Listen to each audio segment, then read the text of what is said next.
What is up, weather enthusiasts? I'm your host, Pat's Path Predictor. Let's get right into the weather. Alright, so here's the situation we have for you, ladies and gentlemen. This is our first Pat's Path Predictor video covering stuff outside of the Atlantic or Eastern Pacific basins. We are now covering the Western Pacific for the foreseeable future at this current point in time. We have, according to what Tropical Tidbits is looking at, we have two potential areas of interest that I've really kept my eye on for potential typhoon development. Here's what we have going on. We have Invest 94W and Invest 95W. Here's the latest on Invest 94W to get started. Its current location is 9.5 degrees north, 134.8 degrees east. It is moving, its maximum sustained winds, is at 15 miles per hour. Its minimum central pressure is 1,010 millibars. We don't have an environmental pressure or radius of circulation or maximum sustained radius of maximum wind, but we do have some satellite imagery that is looking pretty interesting, to say at the very least. We have seen a couple of blow-ups and flare-ups going on near the island of Palau at this current point in time, or Palau. I apologize if I'm butchering these names. This is my first time covering this, but yeah, we have been seeing some convective bursts firing up with this system at this current point in time. If we go ahead and show you what we were looking at about 60 frames back, we have what we had before was we had some rather sustained firing convection going on. We had sustained convection north of the island over there, and then moving out further to the west towards the Philippines at this current point in time. If we go ahead and show you some of the track and intensity models that we have pulled up at this current point, here's the track models at this time. The track models, the majority of them, have this thing approaching the Philippines in the next 48 to 72 hours.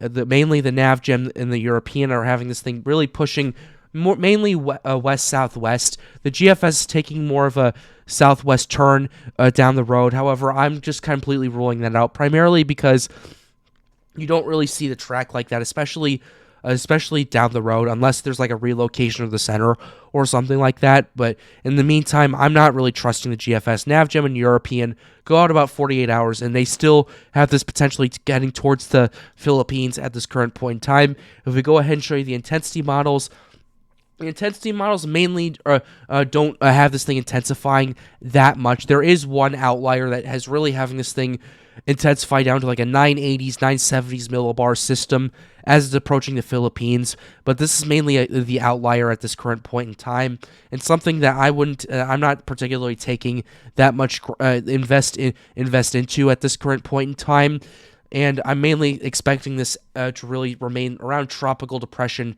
strength comparative to what we would see here in the United States.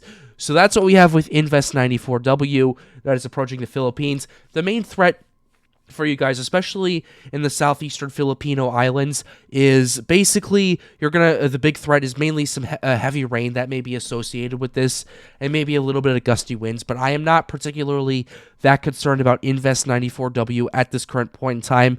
But what I am concerned about, at least in the long term, is Invest 95W, because based off of what I've been seeing with a lot of models, a lot of the ensembles I've noticed really have this thing intensifying into a potential typhoon as it approaches the Philippines. We'll get to that in just a second, but here's what we have at this current point in time going into this. This is Invest 95W according to Tropical Tidbits. This is as of 0 UTC, or 6 o'clock Central Standard Time here in the United States, or roughly 9 a.m. in Manila at this current point in time. Its current location is 4.4 degrees north, 156.1 degrees east. Its maximum sustained winds are at 15 knots, or roughly 17 to 20 miles per hour. Its minimum central pressure is 1,008 millibars. As you can see right here, and the convection here isn't particularly that impressive just yet. But we'll get into why I think this could potentially develop in just a little bit. But in the meantime, we need to show you some track models and intensity models. Here's what we have with the track models at this current point in time. The track models, honestly, from what I've been seeing, have been kind of wonky, to be honest. Like, this is what we had from the latest around the 18Z run. From all the track models. Well, what I saw about roughly 12 hours ago was a completely different situation, though, from what I saw. This is what we were seeing about 12 hours ago, about 6 UTC, or roughly what is that? That's about 12 o'clock in the morning, my time in the United States. That's about 2 p.m. yesterday in the Philippines. So this is what we were seeing about at 6 UTC, and the intensity models, at least for what we have right here, the intensity models have this thing really ramping up in intensity. Look at all these ensembles. A lot of them are forecasting this to really get up to tropical storm equivalent strength in the next 24 to 48 hours, and then potentially typhoon strength starting in the next 4 to 5 days before making a track towards the Philippines as we continue to take a look at this. So this is an interesting situation that is going to be playing out. And the reason I'm more confident is because from what I've been told from my tropical team at Storms United is the models in the Western Pacific are a lot more accurate than they are in either the Atlantic or Eastern Pacific, primarily because of all the conditions that are there, that are constantly there, rather. We have 30 degrees Celsius waters. We have OHC values exceeding 200 in a lot of these areas, and we have weak wind shear generally across the tropical Western Pacific at this current point in time of the year. So that's what we have going on with Invests 94W and 95W. Now we're going to go ahead and show you some of the conditions and some of the models that we're looking at. Here's what we have with the conditions. Here's the global sea temperatures at this current point in time. Across the Philippines and across the Western Pacific, we are seeing global sea temperatures exceeding or matching 30 degrees Celsius from Papua New Guinea all the way to the Filipino Islands and all the way towards Southeast Asia near Vietnam and those areas right there. That already in itself is rather concerning to look at, because this is a huge area of global sea temperatures exceeding a very warm rate. And this is something that, as someone who generally reports on U.S. weather, is going to be a bit of an adjustment, because this is what the global sea temperatures look like where I'm from in the Caribbean and in the Atlantic Oceans at this current point. There's like 28, 30 degrees Celsius. This is what we have, a much more expansive area of 28 and 30 degrees Celsius or 82 to 86 degree Fahrenheit waters for those of you who live in the United States and Burma. To just basically, it's a bit mind-blowing as someone who's reporting this for the first time, taking a look at this. Now we're going to go ahead and show you the ocean heat content values. The ocean heat content values, for those of you who do not know what ocean heat content is basically the amount of fuel that the ocean has to fuel these typhoons, fuel these tropical systems, fuel these cyclones, rather. And the OHC values across the Pacific Ocean, Western Pacific Ocean especially, are well over 250 OHC.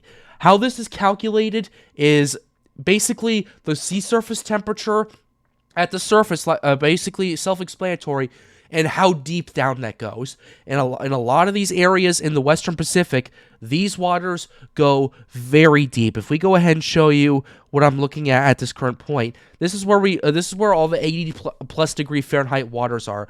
They are at least 300 to 400 feet deep across a lot of the Western Pacific Ocean, and that is what calculates to a massive OHC value right here.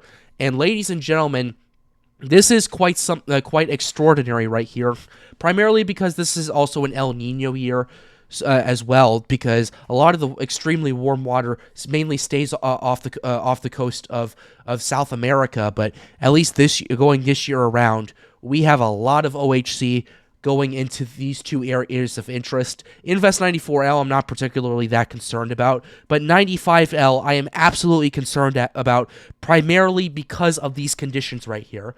And now you're probably wondering, Patrick, what is the wind shear looking like?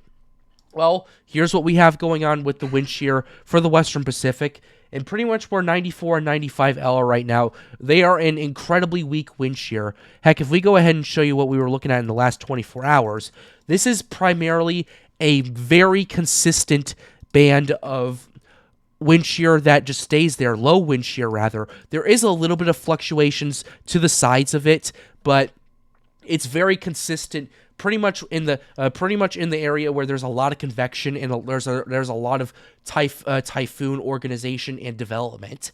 So what we're looking at with 94W rather is basically 10 to 15 knots of wind shear as it approaches the Philippines, and the convection does look pretty decent. However, I'm not really that impressed with how this thing's getting its act together. So definitely something to pay attention to, and we'll have to see how it plays out. But meanwhile, if we take a look at 95W, has a lot more time over water, has a lot more time over that very good ocean heat content, and it has a lot more time over that weak wind shear. And ergo, that has a lot more time for potential development at this current point in time. So that's what we have going on with all the conditions. We're going to neatly wrap this up in a nice little bow. We're talking about some of the models that we're taking a look at. We're going to go ahead and start with the European, then do the GFS, and then do the CMC to kind of give you a better consensus of what we're looking at. Here's what we have with the European. This is Invest 94W, kind of approaching the Philippines and bringing some heavy rainfall as we continue to look at it. Here's Invest 95W at this current point in time, kind of stalling out in the Pacific Ocean for the next 3 to 4 days before starting to slowly approach the Philippines at the current time. The European does consistently have a low pressure system hanging on to it. However, after about 7 days out, primarily due to uncertainty, I'm not really seeing that much on the operational. The ensembles are telling a completely different story, and here's what we have from the ensembles that we have right here. In the meantime, if we go ahead and show you the GFS model at this current point, here's what we have from the 12Z of the GFS right here. The 12Z GFS is showing 94W, just kind of remaining tropical depression strength before making landfall in the Philippines. And then as we get into Invest 95W, it shows signs of organization and development as it approaches the Philippines. It becomes around tropical storm strength, and then it just kind of stagnates there, primarily due to uncertainty at this current point of time. However, the ensembles have been telling a completely different story, so we'll have to see how this whole thing plays out. If we go ahead and show you the GFS ensembles, basically if we go ahead and take it back to the 12Z and go ahead and show you the ensemble members at this current point, here's what we have. A lot of these ensembles are agreeing that something big could potentially happen. I'm not 100% sure what it could be at this current point in time, and this is definitely something to pay attention to, but a lot of the ensembles are showing a potential typhoon approaching the Philippines in the next 10 days or so. Keep in mind, this is 10 to 11 days out by the time this approaches, so take this with a massive grain of salt. I'm not saying this is going to happen, but there definitely is a heightened chance of this happening, primarily due to where 95W is at this current point in time. We'll keep you updated here on the Pat's Path Predictor channel, but with that being said, we're closing the video out right here. I hope you enjoyed it. Be sure to leave a like and subscribe to the channel if you are new. It helps us out, helps us make more videos like these. The goal of this channel is to get more people engaged with weather. And with that being said, have a wonderful day, guys. Stay safe.